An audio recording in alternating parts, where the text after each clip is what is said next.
ಸ್ನೇಹ. ನಾನು 8ನೇ ತರಗತಿ ಓದುತ್ತಿದ್ದೇನೆ. ನಾನು ಬೆಳಕಿನ ವಿದ್ಯಮಾನಗಳ ಬಗ್ಗೆ ಹೇಳ್ತೇನೆ. ನಾವು ಹಲವಾರು ಶಕ್ತಿಗಳ ಬಗ್ಗೆ ಕೇಳಿದ್ದೇವೆ. ಅದರಲ್ಲಿ ಪ್ರಮುಖವಾದದ್ದು ಬೆಳಕು. ಬೆಳಕಿನ ಸ್ವಭಾವವನ್ನು ಅನೇಕ ಸಂಶೋಧನೆಗಳು ನಡೆದಿವೆ. ಈ ದಿನ ನಾವು ಬೆಳಕಿನ ಸರಳ ಪ್ರಯೋಗಗಳನ್ನು ಮಾಡುತ್ತೇವೆ. ಬೆಳಕಿನ ಪ್ರಮುಖ ವಿದ್ಯಮಾನಗಳೇ ವಕ್ರೀಭವನವು ಒಂದು.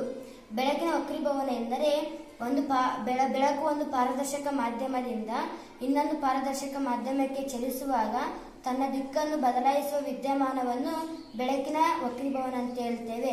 ಈಗ ಪೀನಮಸರದಲ್ಲಿ ಬಿಂಬಗಳು ಹೇಗೆ ಉಂಟಾಗುತ್ತವೆ ಎಂಬುದನ್ನು ನೋಡೋಣ. ವಸ್ತುವನ್ನು C1 ನಿಂದ ಆಚೆ ಇಟ್ಟಾಗ ಬಿಂಬವು F2 ಮತ್ತು C2 ನಡುವೆ ಉಂಟಾಗುತ್ತದೆ. ನೈಜ ತಲೆಕೆಳಗಾದ ಮತ್ತು ಕುಗ್ಗಿದ ಬಿಂಬವಾಗಿರುತ್ತದೆ. ವಸ್ತುವನ್ನು C1 ನಲ್ಲಿಟ್ಟಾಗ ಬಿಂಬವು C2 ನಲ್ಲಿ ಉಂಟಾಗುತ್ತದೆ.